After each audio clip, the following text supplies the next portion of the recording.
তোমাদের সিক্স সেমিস্টারে যাদের এডুকেশান সেকেন্ড সাবজেক্ট পাসের স্টুডেন্টদের এডুকেশান যাদের সেকেন্ড সাবজেক্ট তোমাদের তো দুটো পেপার পরীক্ষা দিতে হবে, এমডিসি 7 এবং এমডিসি 8।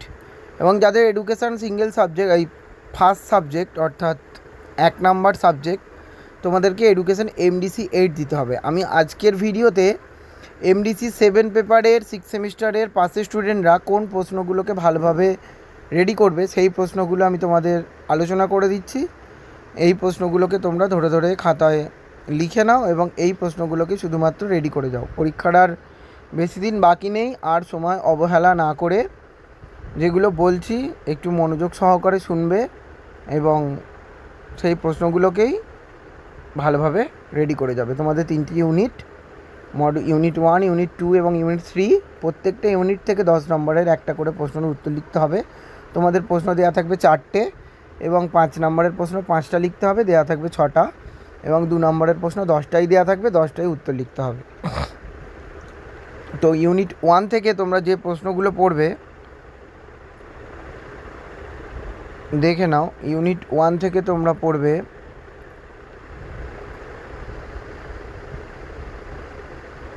পাঠ্যক্রম কাকে বলে, পাঠ্যক্রমের প্রকৃতি এবং পরিধি আলোচনা করো, পাঠ্যক্রমের দার্শনিক ভিত্তি আলোচনা করো, শিক্ষাকেন্দ্রিক পাঠ্যক্রম বলতে কী বোঝো, ইয়ার বৈশিষ্ট্যগুলি আলোচনা করো, পাঠ্যক্রম প্রণয়নে শিক্ষার্থী এবং সমাজ সংক্রান্ত নীতিসমূহ আলোচনা করো, আর একটি আদর্শ পাঠ্যক্রমের বৈশিষ্ট্য আলোচনা করো।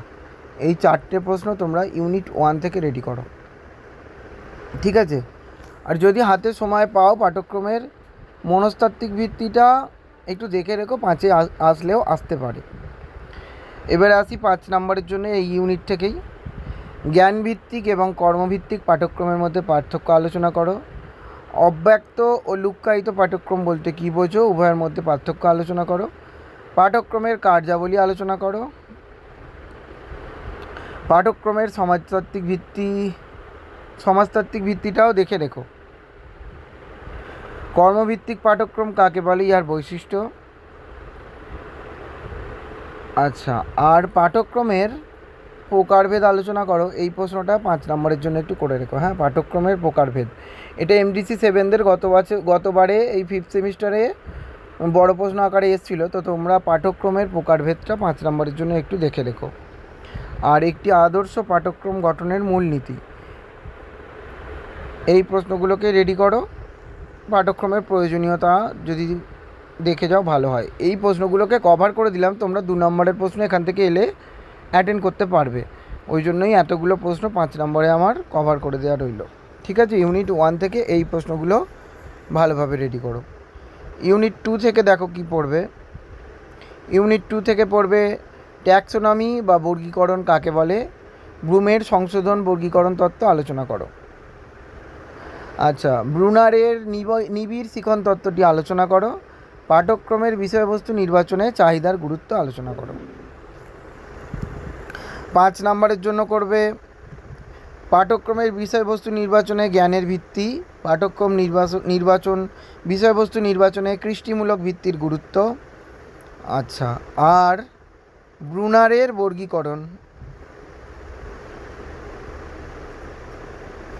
ব্রুনারের বর্গীকরণটা পাঠ্যক্রম গঠনে পাঠ্যক্রম গঠনে অর্থাৎ ব্রুনার তত্ত্বের গুরুত্ব। এই প্রশ্নটা 5-এর জন্য করো, হ্যাঁ? পাঠ্যক্রম গঠনে ব্রুনারের তত্ত্বের গুরুত্ব, এই প্রশ্নটা 5 নম্বরের জন্য করো। তোমাদের এই প্রশ্নটা, এই প্রশ্নটা বলে রাখলাম, দেখো এই প্রশ্নটা তোমাদের বড় প্রশ্ন আকারে আসবেই 10 নম্বরে। ইউনিট 3 থেকে পড়ো পাঠ্যক্রম মূল্যায়ন বলতে কী বোঝো, পাঠ্যক্রম মূল্যায়ন বলতে কী বোঝো, পাঠ্যক্রম মূল্যায়নের বিভিন্ন দৃষ্টিভঙ্গি বর্ণনা করো।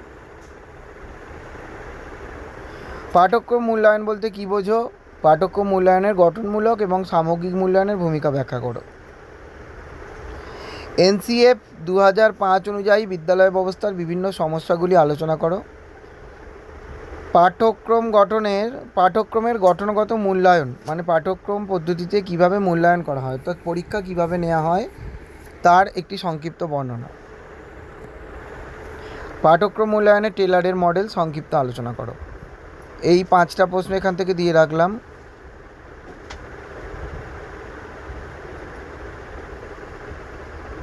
এখান থেকে তোমরা বড় প্রশ্ন কমন পেয়ে যাবে। 5 নাম্বারের জন্য পড়ো, 5 নাম্বারের জন্য রেডি করো, শিক্ষার্থীদের পারদর্শিতার মূল্যায়ন বলতে কী বোঝো?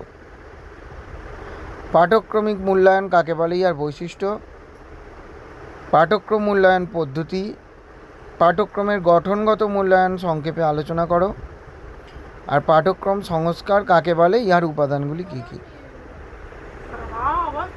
এই প্রশ্নগুলো যে প্রশ্নগুলো 10 নম্বর এবং 5 নম্বরের জন্য বললাম, সেই প্রশ্নগুলোকেই তোমরা ভালোভাবে রেডি করো। যদি তোমাদের ভিডিওটা ভালো লাগে তাহলে আমার চ্যানেলটিকে সাবস্ক্রাইব করো এবং বন্ধুদের সঙ্গে শেয়ার করো, একটা লাইক দিও। আর পরবর্তী কোন সাবজেক্টের সাজেশান তোমাদের প্রয়োজন 6 সেমিস্টারের, আমি অলরেডি 6 সেমিস্টারের সব সাবজেক্টেরই সাজেশান দিয়ে দিয়েছি। ফিলোসফিটা বাকি রয়েছে বোধহয়, আর কয়েকটা পেপারের মাইনরের কিছু পেপার বাকি রয়েছে, তো সেগুলো বাকি রয়েছে, আমি এই কিছুদিনের মধ্যে দিয়ে দেবো। আর তোমরা যারা আমার হোয়াটসঅ্যাপ গ্রুপে রয়েছো, যারা ভিডিওটা দেখছো, যারা আমার 6 সেমিস্টার হোয়াটসঅ্যাপ গ্রুপে রয়েছো, তাদের কাছে আমি অলরেডি 15 তারিখের মধ্যে সব সাবজেক্টের ফাইনাল সাজেশান দিয়ে দিয়েছি। তো তোমরা ইউটিউবে যারা ভিডিওটা দেখছো, তো তোমাদের আরও যদি কোনো সাবজেক্টের সাজেশানের প্রয়োজন হয় তো তোমরা আমাকে হোয়াটসঅ্যাপে জানিও, এখানেই আমার হোয়াটসঅ্যাপ নাম্বার দেওয়া রইল। তোমরা সুস্থ থেকো, ভালো থেকো এবং পরীক্ষার জন্য ভালোভাবে প্রিপারেশন নাও।